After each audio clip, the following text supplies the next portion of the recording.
So my name is Agnes. I am the State Relationship Manager for Victoria and Tasmania, and I'll be your host today. Firstly, I really want to thank each and every one of you for joining us today. Your contribution to the disability sector is truly invaluable. As we know, you truly make the difference in the lives of so many participants.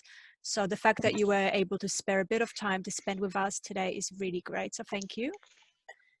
This is NDSP's first national event, which is very exciting for us. And we felt what better day to host this event on than a day that celebrates global accessibility awareness. So as we all know, accessibility is still a major issue for many individuals in this sector. And it's really essential to continue to draw attention to accessibility barriers and also come up with new and innovative solutions to overcome those barriers. I will now pass the mic over to Neil for an acknowledgement of country. Thanks, Agnes. Hi, everyone. I'm Neil. I'm one of the business relationship managers for NDSP over in WA. So we'd like to acknowledge the traditional custodians of all the different lands on which we meet today, and we pay our respects to their elders, past, present, and emerging. And just want to let everyone know, if you are having any technical difficulties, just check into the chat box, and there's a number there to give Carly, who's with James over in Adelaide, a call. If you need any help. Back to you, Agnes. Fantastic. Thanks, Neil. So before I introduce our speakers, I just wanted to take this opportunity to introduce you to my NDSP family. I might just go quickly around the room and call out each and every one of them just to say hello and tell you where they're from. So I'll start with Tanya. Hi, I'm Tanya. I'm from WA, based in Perth. Carly. Hi, I'm Carly. I'm in Adelaide. SANNT. Neil. Hi, I'm Neil, based in Perth and cover the whole of WA as well. Portia. Hi, I'm Portia. I cover New South Wales and ACT, and I'm based in Sydney. Jade. Oh, I didn't realise you were unmuting me. I was unmuting. Technical. So my name's Jade. I'm based in Queensland, and I cover all of Queensland, but I'm based in Gold Coast. Fantastic. And Cherie.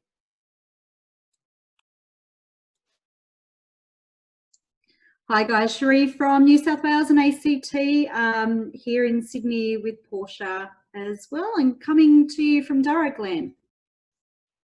Fantastic. Thanks, Cherie. Just a bit of housekeeping before we start today's event. While I'm going through the housekeeping rules, there is a little poll that I'm going to pop up onto the screen. If you guys are happy to complete, it's just a little bit of fun. But I take that back. The poll is not working. Sorry. It was preset, however, it doesn't appear to be working in this session.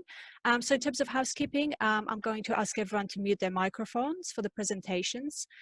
Please post your questions in the chat, which you can find the chat button at the bottom of your Zoom window during and after the presentations. And then I'll ask Cherie to go through all the questions and the speakers to address them after they finish the presentations.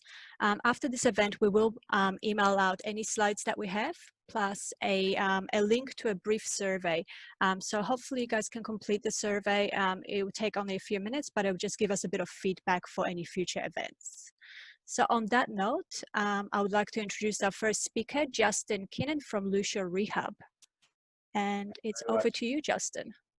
Hi, good morning, everyone. I'm Justin from Lusio Rehab. I'm one of the co-founders and head of operations. Firstly, thanks to the whole NDSP team for inviting me to chat today. And I hope by sharing our story and the clients that we've been working with will resonate with you guys, and in turn maybe help your end clients find kind of fun and innovative ways to reach their movement goals. So it will be a story of I want to go back to our kind of bio, our Eureka story, where our kind of journey started in Iran, where our head of technology comes from. So he met a young boy by the name of Arshia, who was 5 years old at the time, right hemiplegia, CP, and his doctor was worried that he wasn't motivated to do his at-home therapy exercises, and he knew that his parents lacked that motivation too. So the doctor said, you know, Armin, what can you do? What can you create? And thankfully, our head of technology comes from a robotics engineering background. So his first idea was, okay, what would motivate a boy? The boys love cars. So the first prototype was an off-the-shelf remote control car, which when slightly kind of altered for this particular need, but we had a bendable sensor on Arshia's wrist. So every time he would do his extension flexion, the remote control car would go forward and backward. So that was the kind of eureka moment, and Arshia obviously absolutely loved it. And then since then, that was back in 2016, and since then we've had a single-minded mission to, one, help as many people as we possibly can, and not just with born disabilities, but with acquired injuries through other health conditions or trauma.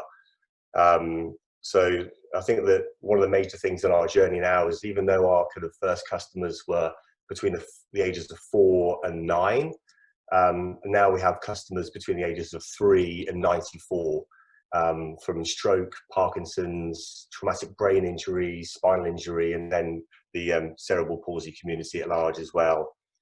So as you expect it, on this journey, we've met hundreds, if not thousands, of really inspiring clients, and one of which I'll show you a short video of one of those kind of experiences in a minute, because if I was there in person, I'd get one of you lucky people to come up and strap on the Lusio Mate and have a play and see how interactive it is and how inclusive it can be depending on your personal needs. But in lieu of that, I'll show you this video. But there's a boy in this video called Bailey, who, when we first met him, he was 9 years old, a wheelchair user with CP, who just loves basketball. Now, part of this intensive therapy session was that he was wanting to, the functional goal was to put on a pair of shorts or put a pair of trousers on. And it's something he's never done on his own before. So we strapped a sensor to his right ankle and one on his left knee. So every time he raised his right foot up, he would shoot a hoop in our basketball game. So we did that over about 3 or 4 days, about an hour each day. And then he was invited in at the end of that session to do a big reveal. And he did it live, put his shorts on over his clothes. His parents didn't know he had achieved this, and there wasn't a dry eye in the room. So it was a really incredible moment. But let me just quickly share this video with you, because it will, one, see the how effective the technology is, but also you can see Bailey in action.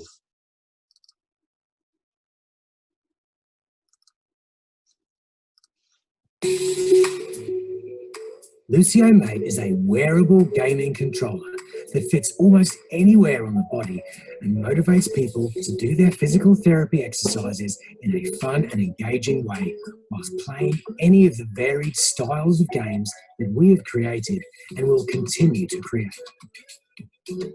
Lusio Mate was invented by clinicians and families for clinicians and families. Our users play in clinic settings, at home, or on the go.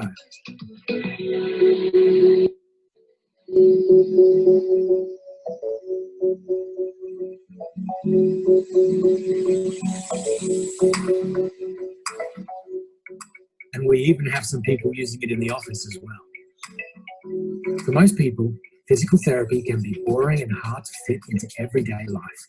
We hope that Lusio Mate can help people achieve their movement goals. Our mission is to help 10,000 people by 2023 find freedom through movement.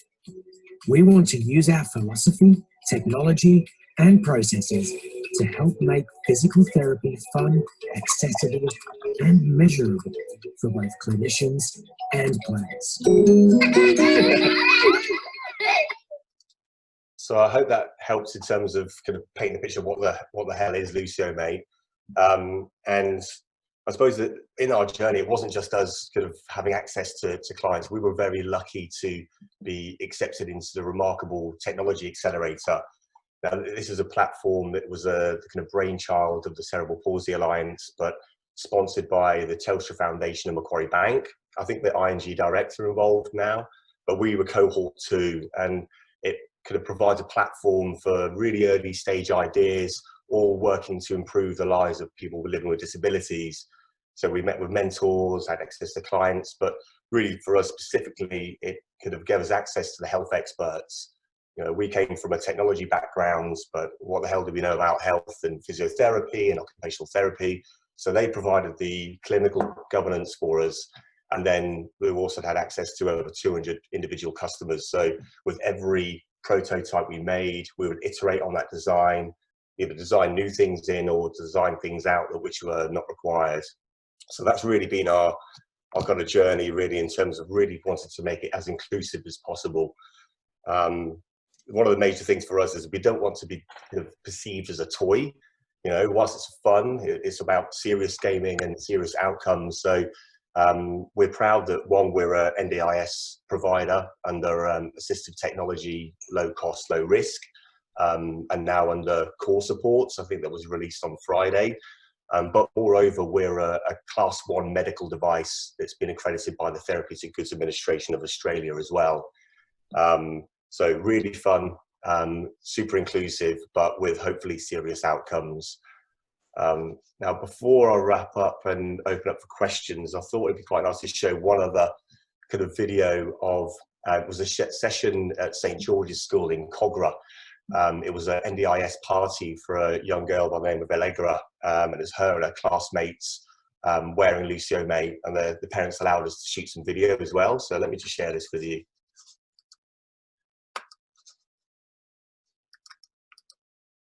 So I have some technical issues here.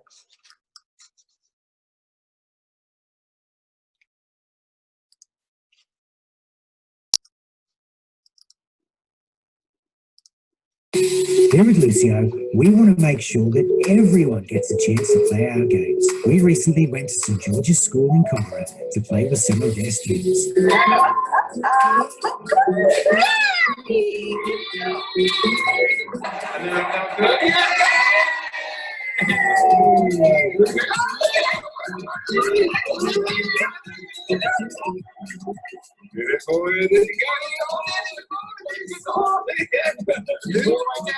Ready, leave your arm by yourself this time. Ready? Oh, you get it, yes.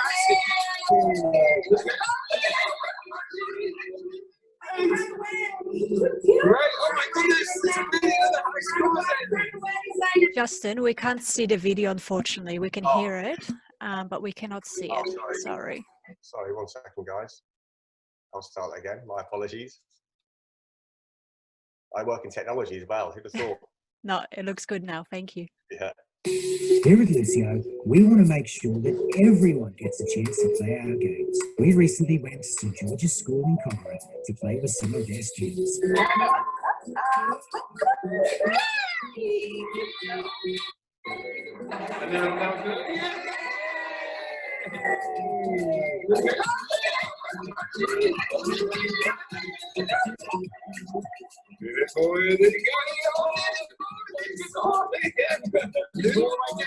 Ready, leave your arm by yourself this time. Ready? Oh, you get it, yes.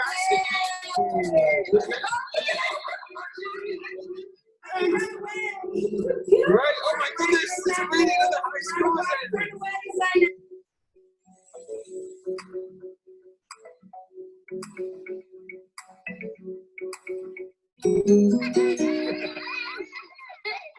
Okay, thanks guys. Thanks for letting me kind of intro Lusio, mate, and I'll open the floor for questions if you have any.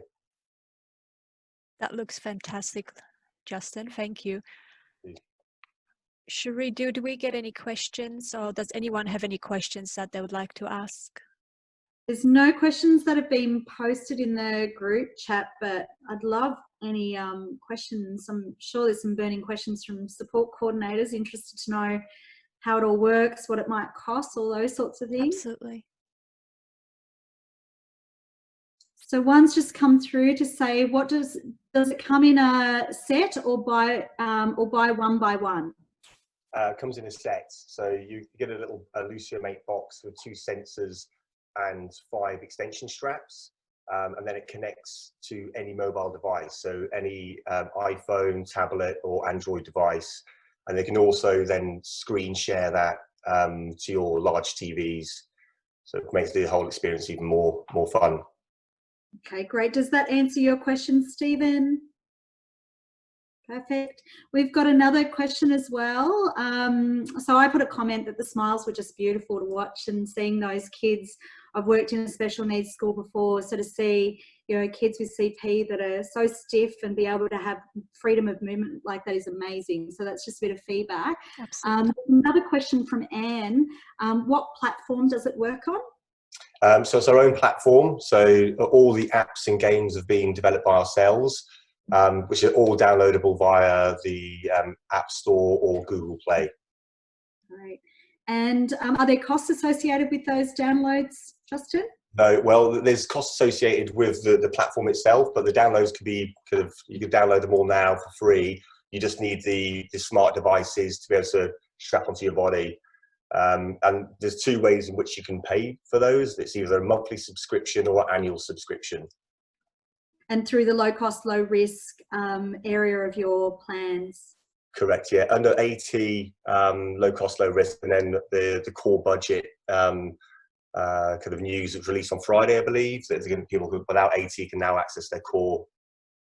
Yeah, so as a plan manager, anyone that has, you know, core supports and the core supports budgets are plan managed, we would be able to pay those invoices. Basically, it opens up. I've just been speaking to NDSP's representative, Jodie Baggs, today, just to ask exactly how the back engine room of that flexibility works, because ultimately as a plan manager, we still have to claim at a line item level. But essentially the way that I wondered, Neil and I were having a conversation yesterday, and I was saying, I don't know, maybe there's some weird wizard in the background that just makes all this magically happen now. But she's let me know that essentially before you used to have $1 in each of the subcategories in order for that flexibility to be picked up. No longer do you need to have $1 built into the background, but you would need to ensure that all budgets in the core supports are either plan or agency managed for now. If they're not, you might want to ring the 1-800 number, press 5 for a COVID review to change that over, because anyone that is self-managed for any of those subcategories, they can't have that flexibility pick up to pull from other budgets at this point. We understand that that should be changing come June or July. I'm not sure, so that'll be a bit of a watch this space. There were some other questions. So you've answered the cost question that Stephen had, so thank you for that, Justin. What areas do you cover, Justin? What demographics, as in areas, global, anywhere on planet Earth. There you go. And do you have a link to the website? So Justin, if you'd be able to forward anything that you would like us to share with all the attendees, including your website link and any flyers, etc., that would be great, and we'll get those out to all the attendees. So it's got there how much funding is required for the equipment. So funding, again, it's the kind of monthly or annual subscription, depending on how much budget a customer has. But we're very flexible as well. We're not kind of programmed to say, if you don't have a monthly kind of consumables budget or enough in your annual to pay for it, then, you know, see you later. We're depending on the customer's needs. We have clients who have kind of rented or subscribed for a 3 or 4 month kind of subscription, and then with a review of their NDIS plan, have written that in for the next 12 months. So just so everyone knows that even though we have a monthly subscription, there's no lock-in contracts. You can try it for a month. If you don't like it, it's not useful, you just send it back, and there's no further costs. But what's works really helpful for a lot of our customers is they're signed off the budget for 12 months and then kind of dipped into the monthly subscription model to try it first before jumping in. Fantastic. Nada has asked, would this need to be recommended on an OT report in order to access the participants' funds for this, or this recommendation come from a physio? Both. So depending on how your NDIS plan is managed, if you're self-managed, then it's a fairly you make that decision yourself. I would always say lean on your clinicians to make sure it is a kind of viable product for you.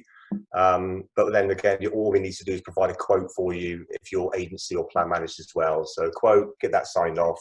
We'll then process the invoice and then you're up and running.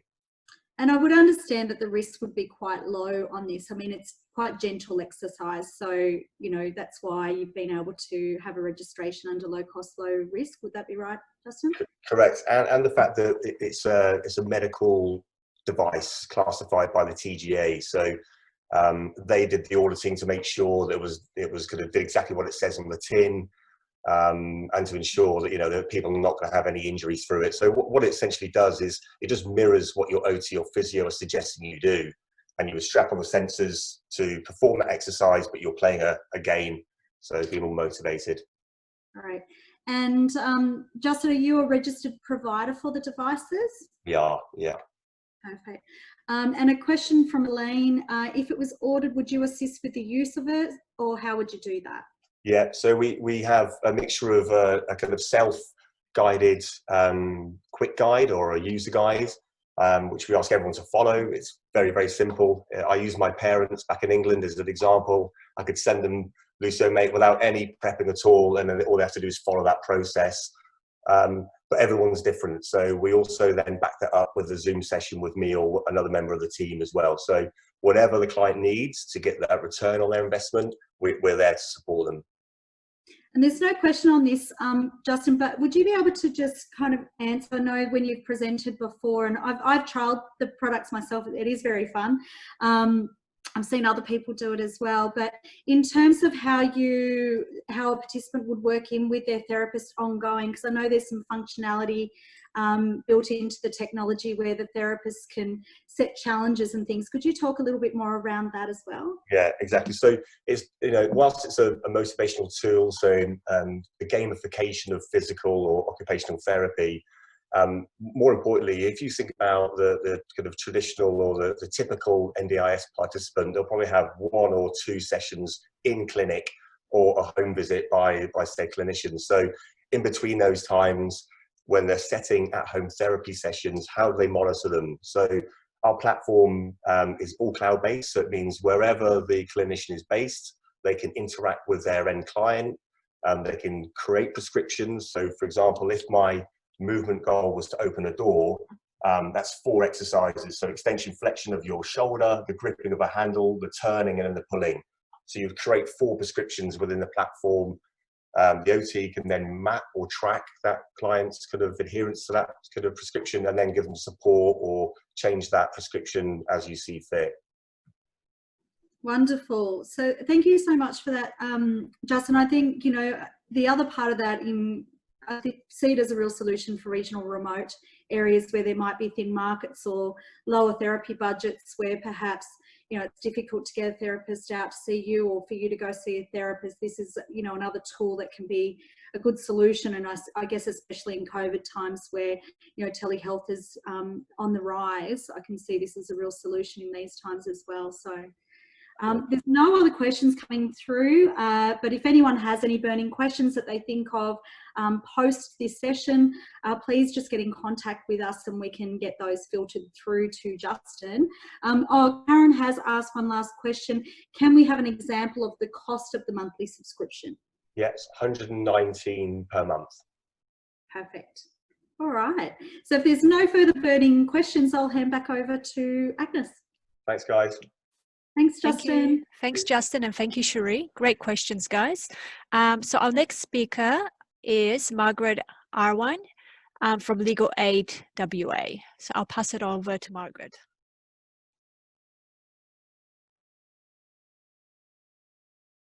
Good morning, everybody. How are you this morning? I'm Margaret Irvin. I am one of the NDIS appeal lawyers at Legal Aid. And Justin, wow, what an amazing product. I'm sure we're all kind of bowled over by it. That is just sensational. I look forward to my first appeal and try and getting your product across the line. Very impressive. So I'm going to briefly talk about accessibility today, and you know, it was an interesting thing when it came up and Tanya had asked me to talk today. And the first question was, what is accessibility, and how do we describe it, and how does it fit into the law, how does it fit with the NDIS, and the answers aren't always obvious. So I'm going to just introduce a little bit about the service we do at Legal Aid today. We're going to talk about accessibility in the law, the NDIS and accessibility, and a little bit of case law, and maybe just touch on COVID as well. I'm conscious of the fact that I have a little bit of time. I apologise, I've got no interpreter here this morning to interpret for my Scottish accent, so I do apologise in advance, but I'll try my best. So as I said, my name's Margaret Irvin. I work in the NDIS appeals team at Legal Aid in WA with Melissa Evans, who I would argue is probably one of the best legal brains in the country regarding NDIS. Anything that we don't know about it, Melissa already knows, and I think she knows before the NDIS knows too. She's just absolutely wonderful, and my background previous to this was I worked in nursing. I was an emergency nurse practitioner for several years in the UK before coming out to Australia, so that helps me a lot with the work I do with my NDIS appeals, because I come with that clinical knowledge and I can apply that to our appeals, especially when we're looking at access matters or the reason behind somebody's request for support. We look at matters holistically. We look at what evidence can we get to get this matter across the line. We try and work as much as we can in tandem with the respondent and the tribunal to try and get a positive outcome for our client. And that means that we work very, very hands-on with the multidisciplinary team, of which whenever I see a support coordinator on the books, I go, hurrah. If not, one of my recommendations usually is for supports. I think maybe a support coordinator could be quite a valuable resource for you. And you're invaluable to your clients, you're invaluable to the participants, and hopefully you never have to deal with legal aid, but if you do, you're very much an invaluable resource to us, so thank you. So what I want to talk about is accessibility. So this was a difficult one. In law, we always start off, well, what is it we're actually looking at and what is it we're asking about? And so when in doubt, go to the dictionary.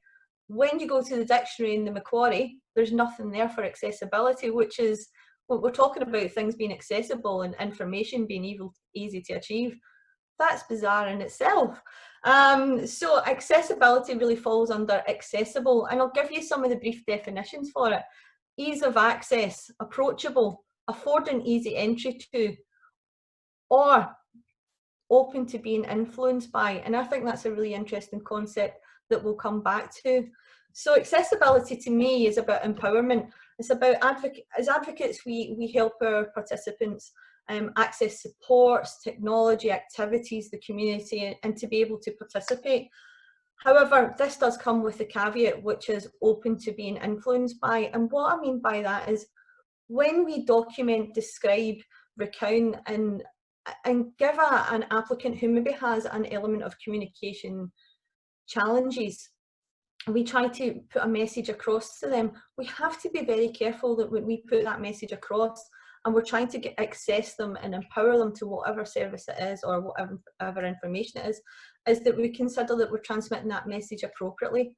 When we talk about accessibility, I think we talk about, when we talk about neuroreceptors, we talk about expressive parts of the brain and receptive parts of the brain, and we have to make sure that that's a message that's in tandem, because by giving that true message across, you're making information more accessible to clients, which is where the law comes in, and we need to make sure that when we give someone, for instance, consent, that information has been put across properly.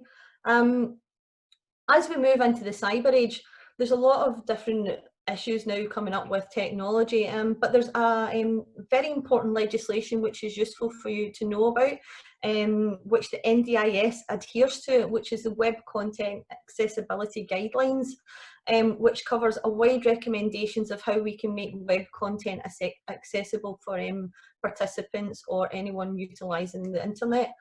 And it's about using different tools and different methods, be it video, be it audio, be it different types of equipment, which I've even heard of, which is technology, which we'll go back to, which is fantastic, which is a goggle device. I don't know if anyone's came across an Orcam 2.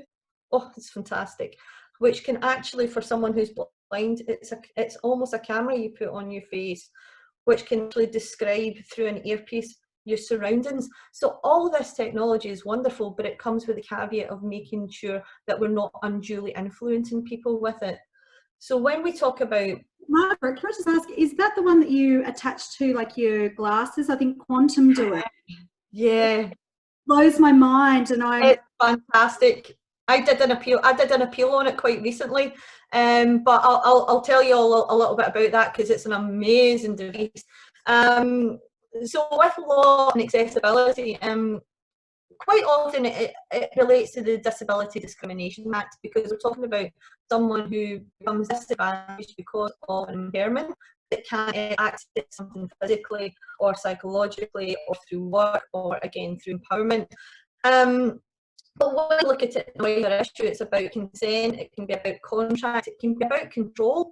And also a big part of accessibility for me, coming from a criminal law background, is actually the communication that goes on in courts. And this is something that people sometimes overlook. So when we talk about accessibility in law, we're talking about ramp access, lift access, but actually what it comes down to is sitting in that court with a defendant and looking at your defendant and knowing that they understand what's actually the message that's going across through court all the time. And that's something we've got to be very, very careful of. I've had certain instances with regards to translators, where I take a statement from a client and the translator has on, superficially it looks like putting the message from me to the client, back to me straight across. The translator left the room to go to the toilet and the client's leaned over with the limited English that they have, has turned around and told me, that's not what I'm saying, she's telling me a different message. So we have to be very, very careful with accessing information and communicating information, again, that it's the right message that comes across. Similarly, I've been in court matters where I've looked over at the defence and the defendant has a translator sitting next to them, and that translator is very avidly watching the matter and what's going on, but not talking to the defendant and explaining to them what's going on. Now, sometimes we can't help but give our opinion, but when we're doing communication and empowering someone through accessibility, we have to make sure that it's that message that's going straight forward and straight back again. And also in law, one of the things that we take into account as well is, and I'm sure you do as well, you all do, which is a little bit trickier now because we're all doing things by telephone or by Zoom, is also to look at non-verbal communication. That's really, really important as well. That's how clients react and how your participants react to the information that's being put across, because from that way you can ensure that someone's understanding the message and someone appreciates the message and the response is the appropriate response moving back. I'm going to move on to the NDIS and support and improving accessibility, which is I'm sure that everybody wants to talk about. So the NDIS, as we know, is set up to improve accessibility through funding different services, and as we've seen from Justin's wonderful presentation this morning, different devices to empower clients and to give them more mobility and improve strength. But other things that they can do, they can do home modification, vehicle modification, as long as that relates to the impairment and improving functionality. Transport, which there's a very interesting decision which you should all know about, McGarrigle, which we'll come to, relating to transport. We can get assistive technology with things like the ORCAM hearing aids, computers, which is something we'll talk about as well, which is quite interesting. Again, Margaret, there's a little bit of, sometimes it sounds like you're going underwater and doing some scuba diving. So I'm not sure if it's not, or whether there's a phone nearby, perhaps, that's picking up some background. I will just, I'll switch that off just now. Done. Really important information. We don't want people missing out on the important. Sure. I'll try and come a little bit closer to the speaker. So there's different things that the NDIS can help you with to make life more accessible for your clients and empower your clients. There's some really good guides out there, operational guidelines, and there's really some important documents that I think everyone should have access to. First one is the price guide. I'm sure everybody's seen the price guide and knows the price guide inside out. But also when you're looking at support coordination and looking at increasing that level of support coordination, the price guide basically tells you this is what we will fund. So that's your starting point to make your pitch for more funding. The other one is the Applied Principles Table of Service. I don't know if you can see this. I'll send it to you all in an email afterwards. Reading the Applied Principle Tables of Service is really interesting because it tells you anyone who's been for an appeal or an internal review will know that the first thing they come back and say is under section 34, we don't consider this to be reasonable and necessary support. Sometimes being that we don't think we're the most appropriate people to fund this. For instance, hearing, and we can go to this guide, the people here, and this actually gives us a blueprint to argue a case and say, well, no, actually, you've agreed to fund hearing devices in particular circumstances. So these documents are really, really important and can really help you when you're actually trying to advocate on behalf of your participants and get some more equipment for them. The other one is the operational guidelines. You have the ones for including supports and type in plans. That one's also really good because that talks about transport, talks about home modification, it talks about informal supports. I know that everybody probably has a carer in the background who's providing a lot of additional care and feel that they need a little bit of support themselves. It actually talks in here about how we can better assist informal supports and also assistive technology. There's other things we can look at as well, which is transport. We've got the level 1, which is someone who doesn't have any work or part-time education. Level 2 deals with part-time education up to 15 hours, and level 3, which is the top level usually, is people who are working more than 15 hours. So again, this guideline gives you the blueprint for what evidence you need to Sorry, argue. Margaret, sorry to interrupt. We're still having a few issues hearing you. You are breaking up a little bit. Oh, I'm sorry. No, it's not your fault. It's technology for us and accessibility. Evidently, it's just not playing any favors for us today. I'm not sure. I just checked with James, and it might be your microphone. How are you? Yeah, look, I've unfortunately my earphones don't work on my computer. Otherwise, I'd have put the earphones in for it. So I'm so sorry. The only thing I can do is lean as closely as I can. Except you're going to get a big ace in your screen. I'm so sorry. No, don't apologize. That's fine. Let's see what we can do. Yeah. When you're sitting face on, Margaret, it just seems to be slightly better. So like when you're face on like you are now, it seems to not jump around so much. Right. Yeah. Maybe we could try that and see how we go. Sure. I'll carry on, and failing that, I'll give you a handout afterwards and explain what I'm actually rabbling on about. But the guide is operational guidelines. Now, I'm sure everybody's came up against internal reviews at some point. When you're trying to get your message across to an internal review, look at the evidence that you have. It's the best advice I can give anybody is look at your evidence and look to your operational guidelines and say, ask yourself the question, if you were the respondent, would you be persuaded by evidence? Now, if it's not, go back and get more. You can get OT reports, physio reports. I use quite often statements of lived experiences from participants or their relatives. Support coordination reports are invaluable. These all help you to argue your message across, but by accessing the operational guidelines, that can actually help you support your case.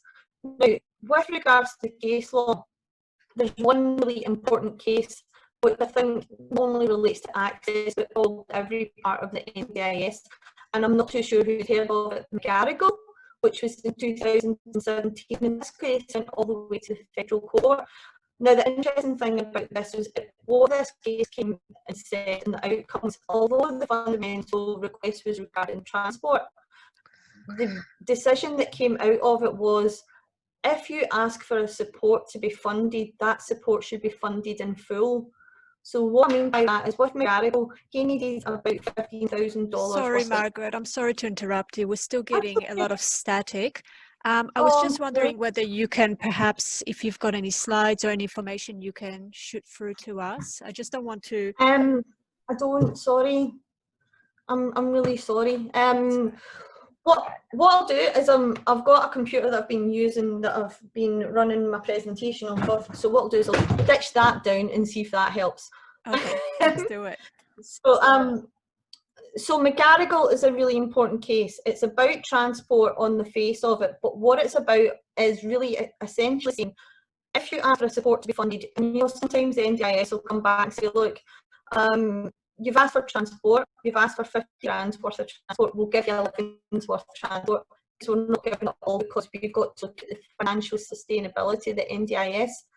McGarrigle says, if you decide that that is a necessary support, you must fund it in full. And that's something to bear in mind when you're actually seeking further funding from your internal reviews. Now, when we talk about accessibility, some of the maps I've worked with quite recently, the OCAM do is just phenomenal. And this was a lady who was partially hearing impaired, but visually impaired as well.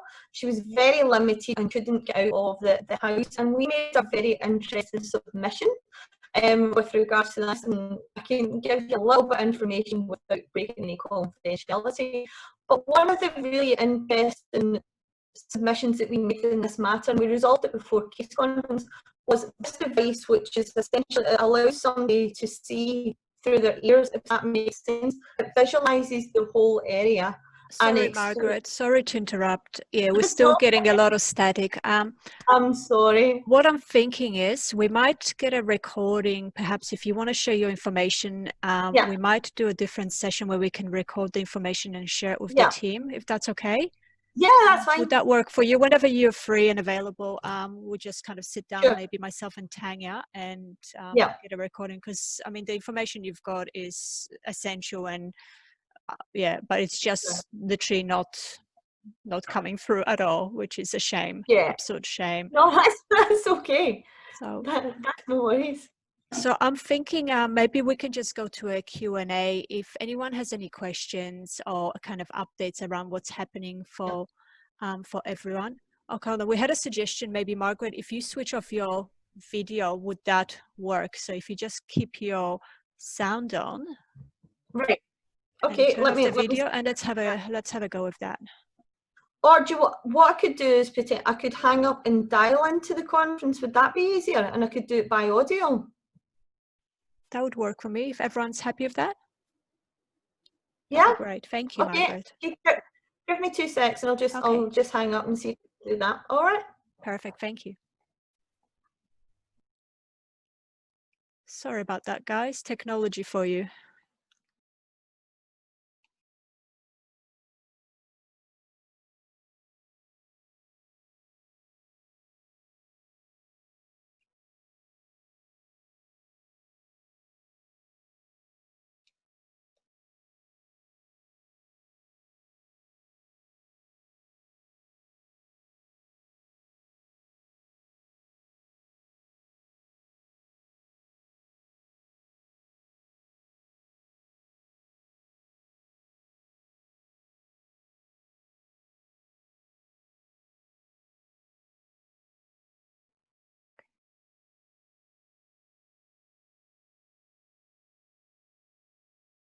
So while we're waiting for Margaret to come back in, did anyone have any questions or wanted to share a little bit about what's happening for them at this point in time? It would be great to hear, especially now that we're all from different states, and kind of to get a bit of a comparison at what's going on for everyone.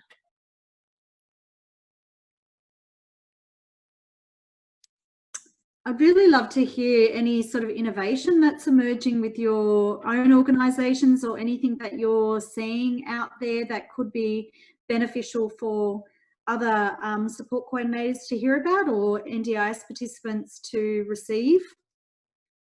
Has anyone got any great innovations they've seen?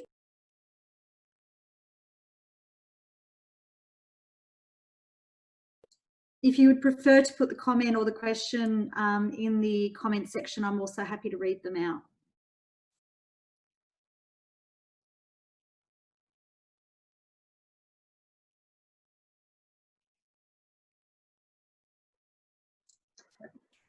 No questions.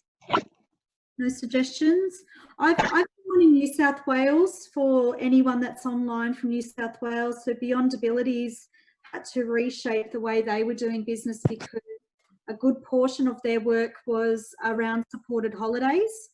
So as you can imagine, with borders shutdowns and international flights being cancelled, that was a major impact for them as a business, and they had to start having conversations to say, well, you know, how do we emerge out of this still being sustainable and being able to continue service.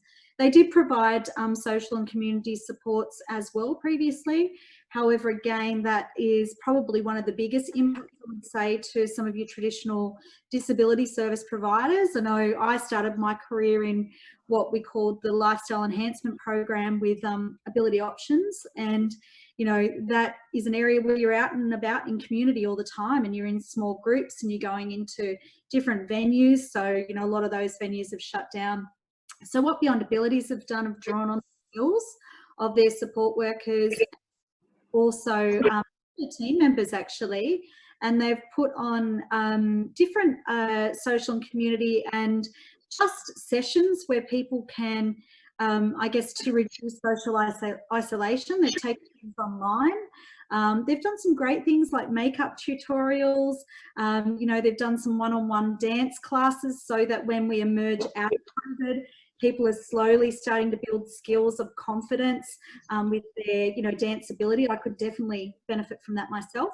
And then, you know, their idea is to still work on that capacity building journey to get them into group classes, perhaps when they merge out of COVID. They've done art programs and different things like that. So when we're sharing the information, we might share the information about Beyond Abilities as well, because they're certainly someone that is looking at innovative ways of getting through this period and still work on people's goals. So I know that there's been some stuff around Relationships Australia, have got a system called Time to Talk, where they're providing support to people who might be having in this moment. Obviously, you know, whilst we talk about the benefits of us all having some more time with family, we need to also recognise the fact that that's not always a comfort to all people. And some people, you know, there has been some increases in domestic violence and so forth in this time as well. So it's really important that people have opportunities to be able to connect, but also seek support and help through those moments.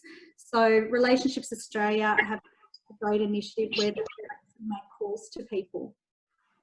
I'm not sure how we're going with Margaret, whether there's any other suggestions people want to bring. There's a question in the chat, Cherie, so you might want to have a look at that and address that question. Thank you. Just wondering. So from Elaine, thank you, Elaine.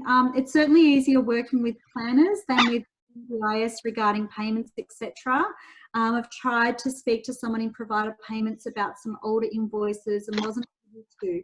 And each time I email, I get a standard email back and have to wait for someone else to respond. Does anyone else have any ideas around how Elaine can push through that barrier?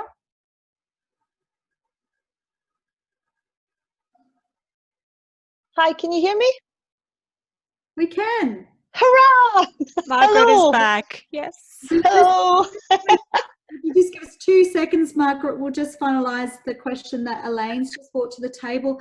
Sure. Elaine, could you elaborate just slightly on that? Are you comfortable just going on mic for a second, just elaborating on the circumstance around that one?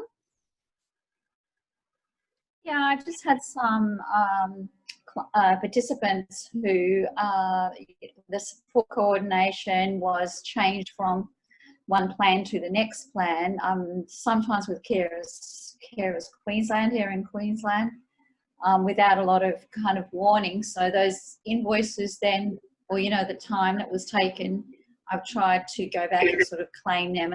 One was a long court case, which, you know, which was, you know, it was difficult to know the coding that was outside of support coordination.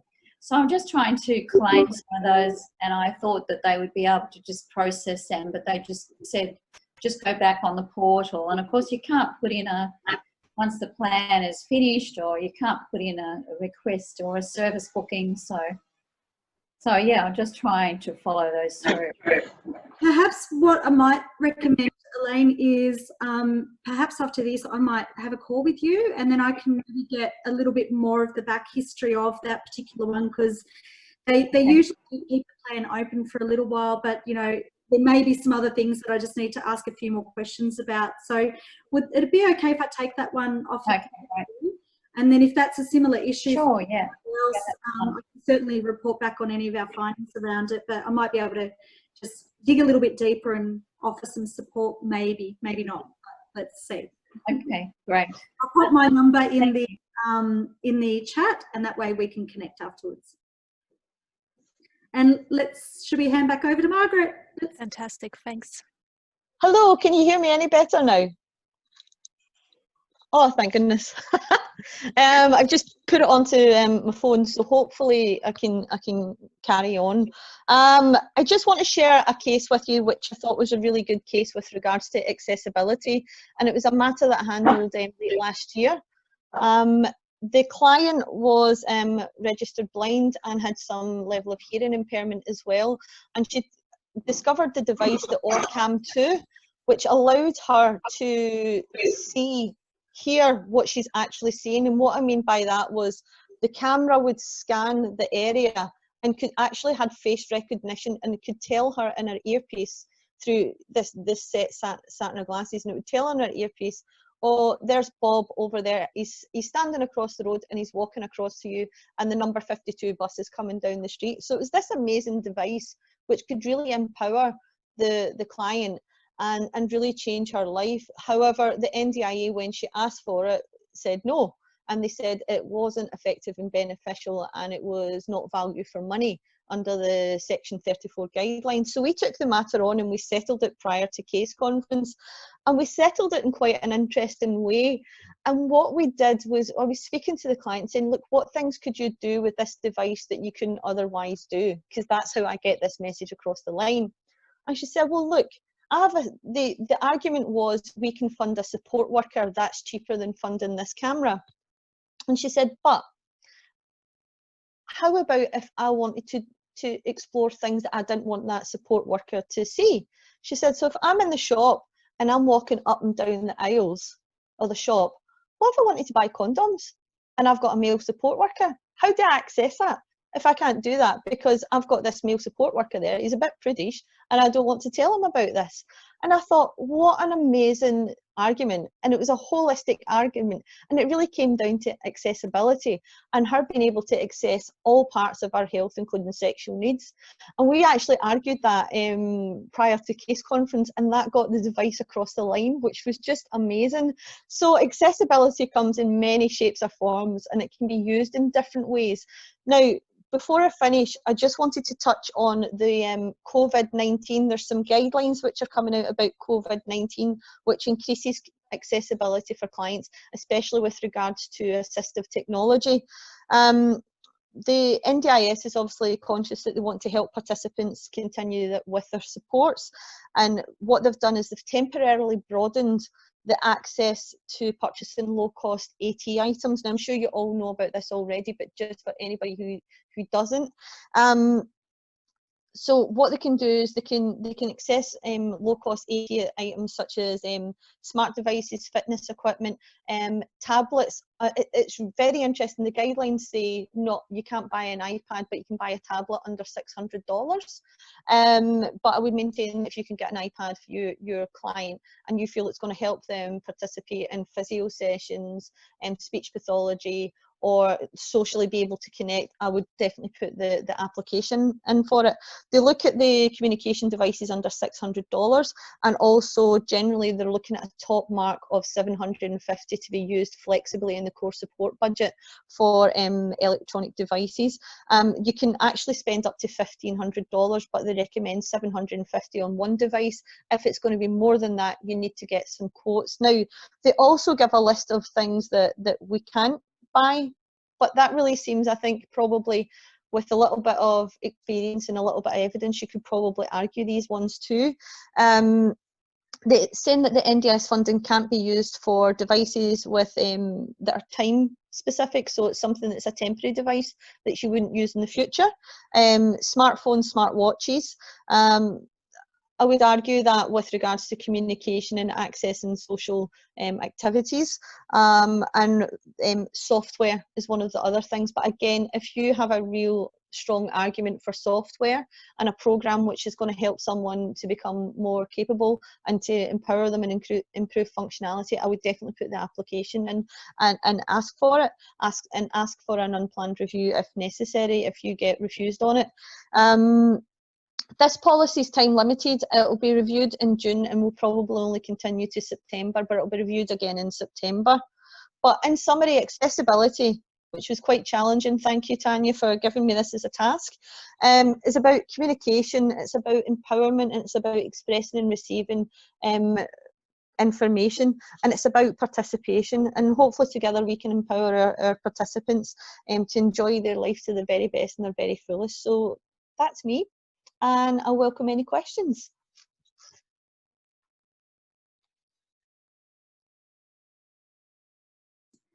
Surely there's some burning questions for Margaret when we're talking about NDIS access. I know you mentioned yes, stuff around, you know, getting avoided it. getting equipment and so forth funded through NDIS. You know, I think what you hit a point on, you know, if you can evidence that, you know, the one thing we need to remember is the I in NDIS is about it being an insurance scheme, and as with any other insurance scheme, it's all about evidence, you know, and it's all about the act that comes with that particular insurance scheme as well. So I guess, you know, when you're talking about, you know, things like your smartwatches, I guess the struggle for us as a plan manager is sometimes, you know, you spoke about the rule book being the NDIS price guide before, which, you know, we have to get our heads in all the time. I'm annoyed that it's 3 parts now. It used to be so much easier to carry around. But now we just highlight it on the screen instead and have it saved on the desktop. But, you know, when it comes to that price guide, you know, there are some certain areas such as, and even on the NDIS Q&A and stuff, you know, when it's written in black and white, it's a little bit more difficult for us as plan manager, because whilst you've got, you know, your reasonable and necessary legislation, you've also got your terms and your operational guidelines to work, which you mentioned before. So if somebody was wanting something like, you know, the smartwatch or something like that, you know, it does say in black and white that shouldn't be funded, how would they go about, you know, pushing that up the line? Would they go through you know, advocacy? Would they go through legal aid? What sort of support does a legal aid system provide around that? So with legal aid, we're only currently funded by the DSS to support applicants when they get to external review. So with up until internal review decisions came back and someone decides we've got the 28 days, we're going to lodge an application with AAT, that's where we're limited. We only have that external review funding. However, there's a lot of advocacy agencies that applicants and support coordinators and also informal supports can access through the NDAP associations, and that's a lot of different disability advocacy providers. There's people with disabilities, there's explorability, there's some small community legal centres which actually focus on disability advocacy as well, and they're very good as a starting point to help you navigate the process, because the most challenging part I find for clients who are going between making the review request and getting to that internal review decision, when someone gets the decision back that hasn't went their way at internal review, it nearly always tends to be because of evidence. And with the guidelines and the operational guidelines, whilst there's a lot of them there, use them to your advantage. They're your information and they're your evidence trail and they're your starting point.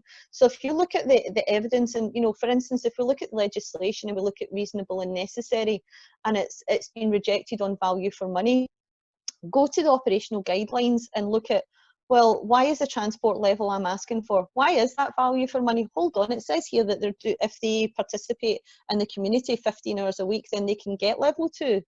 So what evidence can I get to demonstrate that? So I would go back and I would probably say, well, look, give me a statement of lived experience, get the support coordinators to talk about the benefits of it, maybe the speech pathologist to talk about the benefits of it. With regards to a device like a smartwatch, if it's a child, maybe you want to talk about safety risk. If it's a child with autism who maybe regularly absconds, who runs away from school, you know, maybe the device has got 2 different functions and things, and why is it more value?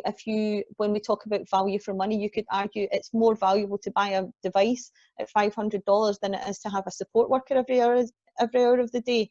Now, that's an argument I used quite recently for someone who had a request for a hearing device. The device was costed at $12,000.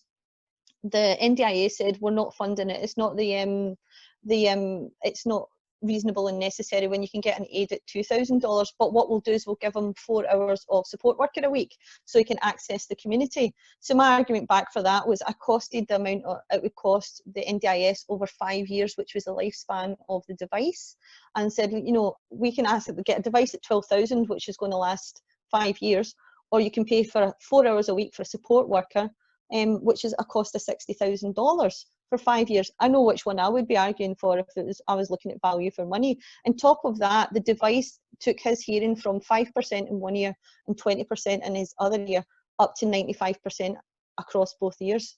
You know, you were essentially giving somebody their hearing and their life back. So, but what you have to do is be prepared to argue that in a sensible way. The other thing I used was quotes, multiple quotes. Whenever you're going for assistive technology and devices, make sure that you have different quotes. Even if you have a preferred provider, make sure that you have different quotes from other providers, because I guarantee you that the NDIS, when they get a request through for a device, the first thing they'll do is search the internet and see who's got the cheapest option. Really good tips there, Margaret. You know, evidence is key. What I'm hearing there is that, you know, a cost analysis breakdown is really key.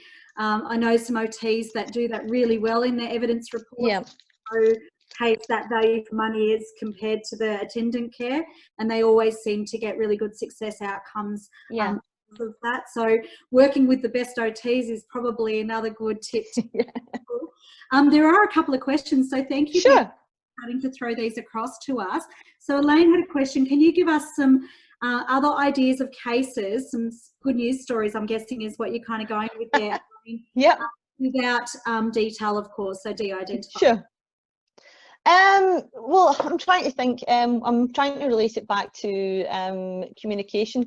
One of the biggest things that we've had success with is in WA we've been quite fortunate, touch wood, that we've never actually went to hearing so far in this state, and I think part of that is because we focus a lot on the evidence at the very beginning of the case, and we do quite heavy submissions at the beginning of the case as well. And again, that comes to focusing with the multidisciplinary team and having a really good multidisciplinary team on board. And I've been in the situation where we've had quite complex matters of siblings who both have plans who are inadequate, and the difference that we've made to those siblings' life. And one of the big things was communication devices.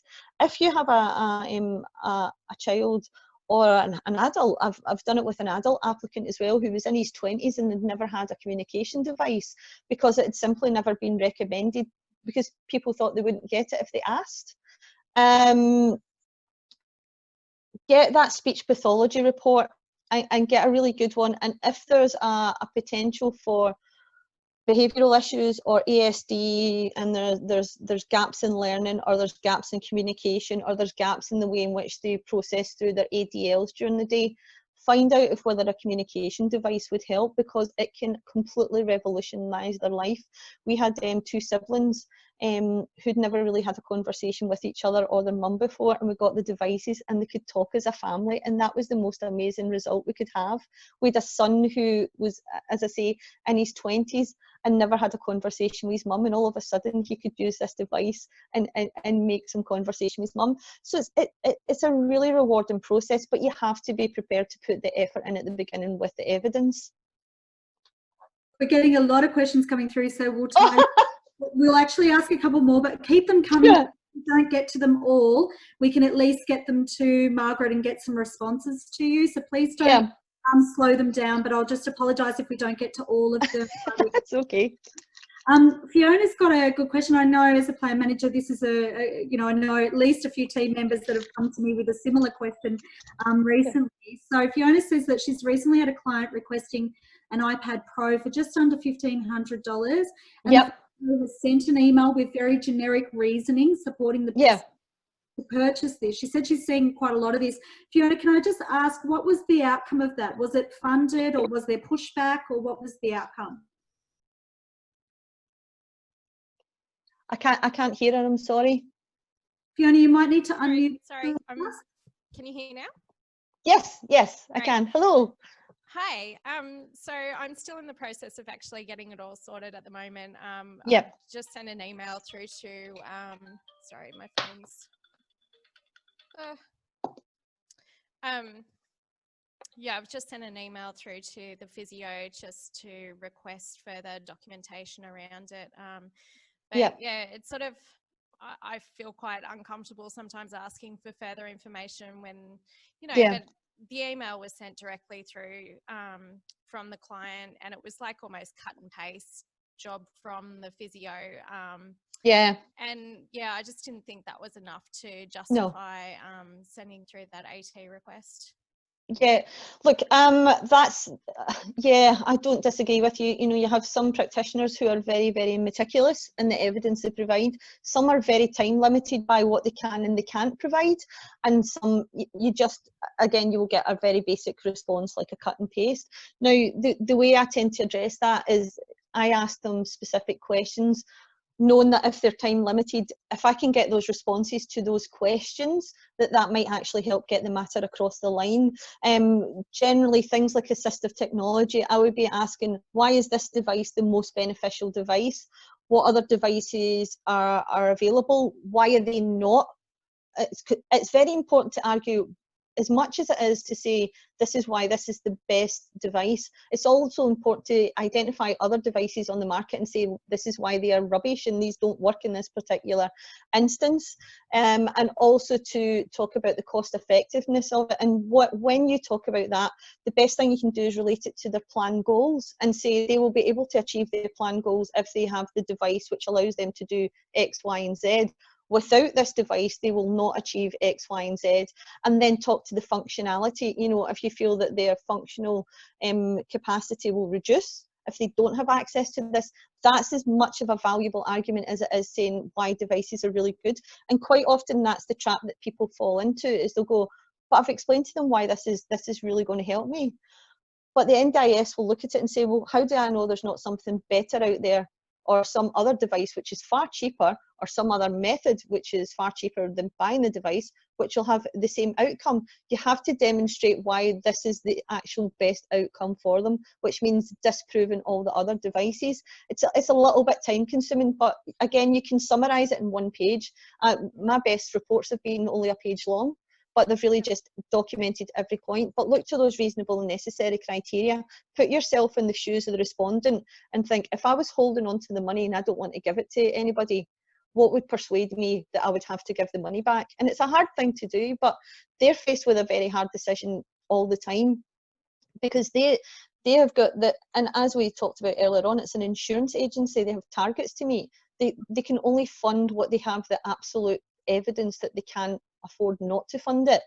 Risk factors, we haven't really spoken about that, but if you have a family who have additional risk factors, make sure that these are being documented in your support coordination reports too. Very, very important. Risk, you know, will get their attention every time, and elect trump the big pile of paperwork they've got as well. So as an ex-support coordinator myself, you know, any time that I spoke about risk of safety, or, you know, risk of isolation, or whatever that risk factor is, it would usually get to the top of the pile. You know, support through your MPs is another good way to get that. But the professional OTs, you know, those that do a cut and paste job, you know, avoid them if you can, because ultimately, you know, the evidence needs to be there for the agency to be able to support that request. I have to say that, yes, it's not a perfect system, we all know that, but I have to say any time that evidence has been provided, it's had been met with favourable response. If I can just add to that, I completely agree. with regards to the evidence. It's the agency have to be persuaded, and it's our job to persuade them. If you have an OT who is only cut and pasting, then you have to question whether are they actually looking at your applicant as an individual. If they're not looking at the applicant as an individual, you should be looking to get someone who is more experienced in that area, who can actually resource that applicant, because again, you're empowering that applicant by doing that. But if you're just getting if you're getting a cut and paste response and you can pick that as a cut and paste response, you guarantee that the NDIS will be all over it as well, and they'll just simply flick it back to you and say, we need more evidence. So there is some questions around evidence in there, so I might pose those, Yes. because they're probably going to warrant a really good, robust response, and yes. might be some good resources that we can point to. But I guess one of the last ones that I would raise is, Peter mentioned before that you spoke about the McGarrigle case. Yes. I'm curious to know whether that was where the judge decided that there is no definition of reasonable and necessary. Yeah, it was a real landmark case, and it actually talked about the inconsistency in the legislation as well. Definitions, I always think the most interesting thing is impairment and disabilities not really completely clearly defined in the legislation. Now, that's a two-edged sword. It allows us the flexibility to try and get anything that we need to get in through that, as long as we can prove it through evidence, but it also allows them to turn around and categorically say, we don't have enough evidence to consider that a disability. Sometimes for the most obvious conditions that you think this is, why are we even arguing this? Why is this an issue? But the legislation, it's the way in which it's interpreted. With the AAT, there's no real law of precedent, which means you have to really follow the rulings of the higher court on previous decisions. But that's actually a really good area, because that means it's flexible, so every decision becomes flexible. You can use it as it is to be informative, and you can use McGarrigle is used at great length to explain why funding should be passed across in full. But it can only be persuasive, it's not precedent, and that's the important thing to take away from the case law. But use that, don't look at it as a negative, look at it as it gives us hope that we can always argue a matter. That's the way I always look at it. And I think it comes to your point, Stephen, where you've sort of raised that the human element and interpretation of RNN, you know, there is a grey matter that sits in between. Yeah. One person's interpretation can be very different to the next person. We've a resource that I'm not sure if all the support coordinators online are familiar with, but you know, if I could get one of the team just to put that into the comments section. It's the reasonable and necessary fact sheet, and it's a nice little tool that brings the reasonable and necessary legislation, section 34, into about 6 consumable bite-sized pieces, and it's a bit of a self-reflective tool as well. We worked on this with our NDI rep, and it's actually been tested through the Quality Safeguards Commission as well, to be a useful tool for a participant to sort of look and reflect on how that support they're looking at or wanting funded does meet RNN based on, you know, those 6 criteria as set out with their goals and value for money, all sorts of things. So it might just be another little value add resource that you guys might feel useful to have in your toolkit. We'll happily share that with you as well.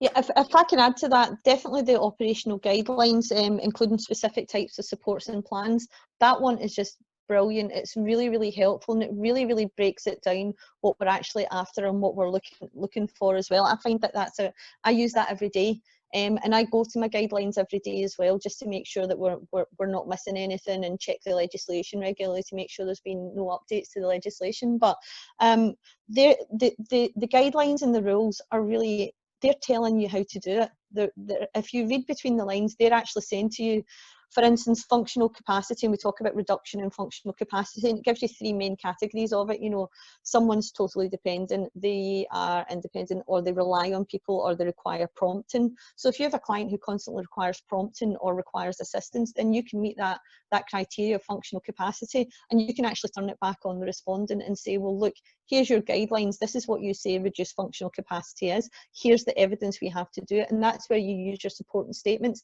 and all of your clinical evidence as well, and your support coordinator evidence. But when you document your reports, if I could give you a hint, anything that you feel is going to be coming up in the next year as a support need, that you should be laying the foundations in your report for your evidence. And as I say, what will happen if you get the support and what will happen if you don't get the support, that's equally as important. Really great tips there, Margaret. So I think some of the key things just to finalise on for your session is, it sounds like evidence is key. Don't be afraid to push back and throw those operational guidelines kind of in, because that is what, you know, so Peter, you know, where planners have got different interpretations, the legislation can't be argued with, and the operational guidelines can't really be argued with. Not all planners will have a great understanding of all of that, to be honest. So you might need to help guide, I guess. Advocacy is probably the wrong word. There's advocacy agencies that provide real advocacy support in the sense, but you know, just I guess you know, ensuring that participants understand that they do have a right to not just accept that decision. They do have mechanisms in place to absolutely decisions. And an LAC mate of mine said the other day that in most instances, when people do push back and do have the evidence to support and exercise those rights, quite commonly he sees decisions overturned. So yeah, all the time. Well, thank you so much, Margaret. There's been some pleasure that we still do a catch up with you, so I'll leave that in with Agnes and Tanya just to pick up on some of those pieces perhaps that we missed with people issues, and then we can get that out to everybody post session. But I'll hand back over to Agnes now. If there's any more questions, please keep them coming, and we can always put those to Margaret as well. Okay, thank you all for your time today, and all the best, and stay safe with all COVID.